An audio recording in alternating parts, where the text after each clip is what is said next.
Welcome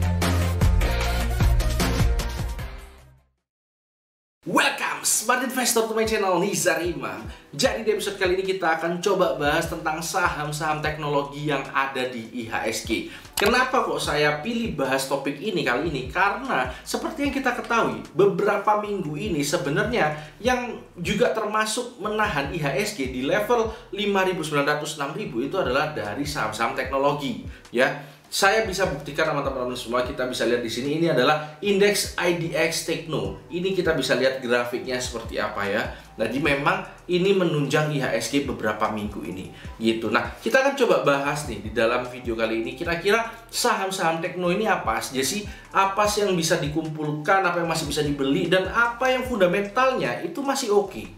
Nah, kita akan coba bahas semua dalam video ini ya. Nah, langsung aja yang pertama mungkin kita akan coba bahas terlebih dahulu ya. Nah, sebenarnya dari tanggal 25 Januari kemarin itu muncul namanya indeks sektoral IDXIC ya. Nah, kita bisa tahu di sini ada pembagian 11 indeks lagi. Salah satunya adalah IDX Tekno. Jadi ini isinya memang saham-saham sektor teknologi. Nah, yang teman-teman lihat ini adalah grafik dari IDX Tekno. Kita kemudian akan coba lihat fact sheet-nya. Nah, fact sheet-nya ini saya ambil dari IDX ya. Sebenarnya kalau dari sini kita sendiri sudah tahu ya bahwa dari Januari 2021 itu sebenarnya teknologi itu udah mulai merangkak naik. Gitu ya, udah mulai merangkak naik meninggalkan IHSG dan LQ45. Teman-teman bisa lihat di garis yang warna biru ini jauh di atas ini ya. Gitu. Tapi memang sebenarnya ada kekurangan dari IDX Tekno ini sendiri. Kita bisa lihat dari karakteristiknya. Ada 17 saham di dalam indeks ini. Tapi kita bisa lihat market cap-nya itu sangat bervariasi dan rentangnya itu sangat jauh sekali. Kita bisa lihat di sini yang terbesar pada saat Januari itu adalah 17T. Ini DCII ya yang dimasukkan terbesar di sini. Kemudian yang paling kecil itu ada 0,03T. Jadi yang terbesar itu belasan T, yang terkecil itu cuma 30 miliar. Jauh banget. Artinya apa? Kalau teman-teman ngamati saham yang terlihat itu adalah yang kecil seperti ini gampang banget digoreng. Market cap kecil itu gampang banget digoreng. Jadi teman-teman hati-hati ya, nggak semua saham di indeks Tekno ini itu bisa dipilih. Gitu. Nah, kemudian faktanya berikutnya yang saya ingin kasih tahu itu adalah bobotnya. Jadi bobot dalam indeks ini itu dikuasai oleh DCII. Besar di DCII ya, 44,73%. Jadi kalau DCII naik ya pasti saham di indeks Tekno ini naik ya. Indeksnya itu naik. Nah, kalau DCII turun, indeksnya itu juga akan turun. Pasti seperti itu. Nah, teman-teman bisa lihat yang berikutnya adalah MCAS, kemudian MTDL, TEK, DMMX, dan seterusnya ya, sampai PTSN. Kita cuma melihat ada 10 saham di sini. Padahal di sini disebutkan bahwa ada 17 konstituen. Nah, ini saya akan perlihatkan sama teman-teman semua 17 saham itu apa saja.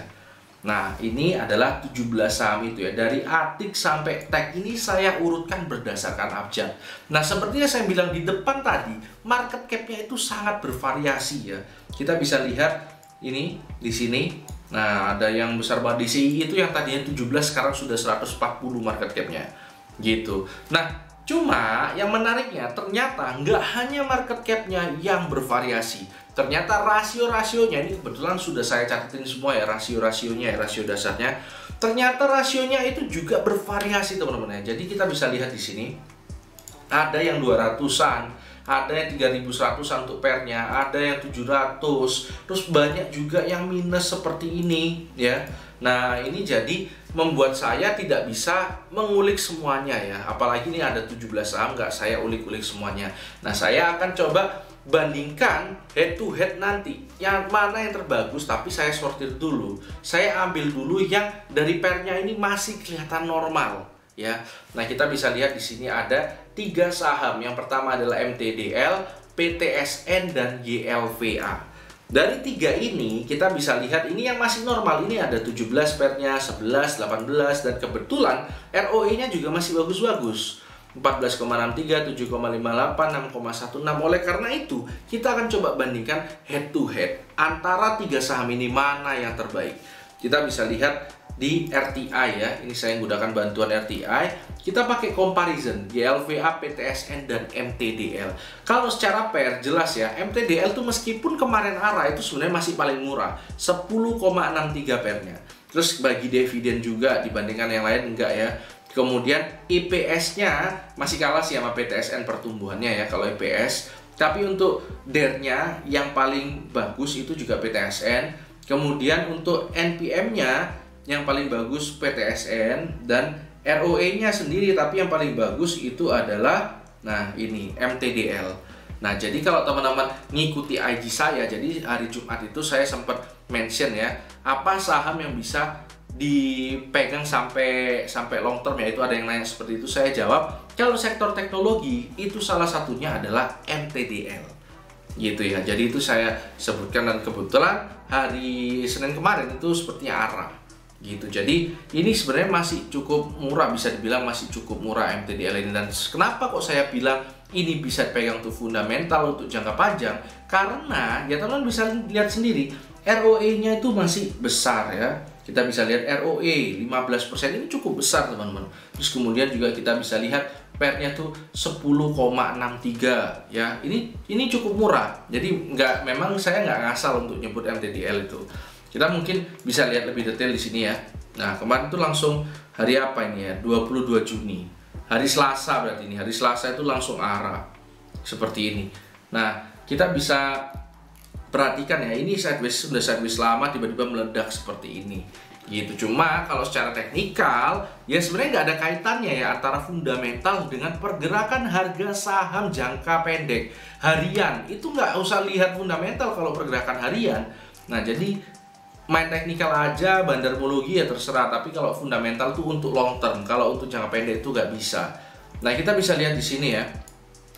Ini disertai volume tinggi. Ya, ini sebenarnya kalau secara teori itu masih bisa diikuti, tapi harus hati-hati. Ini sudah naik teman-teman ya. Kalau sudah naik ini sebenarnya saya sendiri nggak terlalu suka kejar kereta. Jadi saya lebih suka nunggu koreksi baru saya masuk. Tapi teman-teman perhatikan aja. Kalau misalnya srek ya beli, kalau nggak srek ya nggak usah, nggak apa-apa. Nah, kemudian kalau untuk saham yang lain yang saya sebutkan berikutnya tadi itu adalah PTSN ya. Ini PTSN juga baru hari ini baru mulai.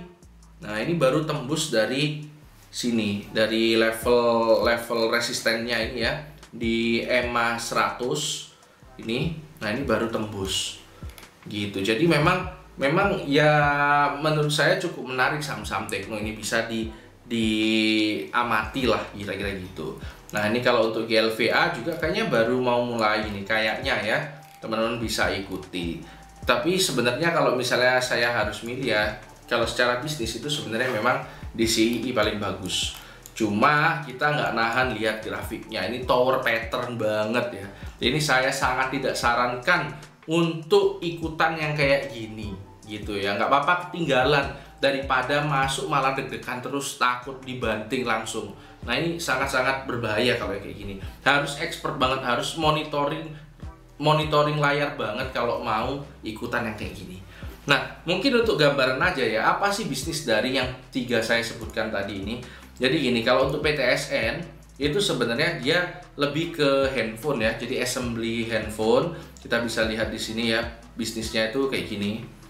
Nah, seperti ini ya. Jadi juga bahkan ada produknya dia sendiri, Evo, HP merek Evo 4G. Kemudian kalau untuk MTDL sendiri itu jasa ya, lebih ke jasa-jasa consulting untuk cloud service, segala macam, big data, segala macam lah. Nah, ini biasanya pengguna-penggunanya itu seperti Tokopedia, ada klien-kliennya seperti itulah MTDL itu. Kemudian kalau untuk Galva sendiri itu bisnisnya adalah seperti ini. Jadi digital signage, security system seperti itu. Jadi teman-teman pertimbangkan aja. Kalau menurut saya sih MTDL ini masih ada ruang untuk naik, tapi kalau jangka pendek trading ya hitung sendiri gitu ya. Terus kemudian kalau PTSN ini juga kayaknya baru mulai kayaknya ya.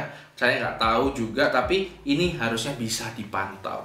Itu aja sih episode kali ini. Kalau teman-teman tertarik dengan saham Tekno, boleh dipantau video ini ya. Dan jangan lupa subscribe IG saya dan follow juga, dan kemudian TikTok saya juga. Dan ya itulah pokoknya, komen, like, subscribe, oke? Karena hidup harus seimbang, tetap cerdas dan tetap santai.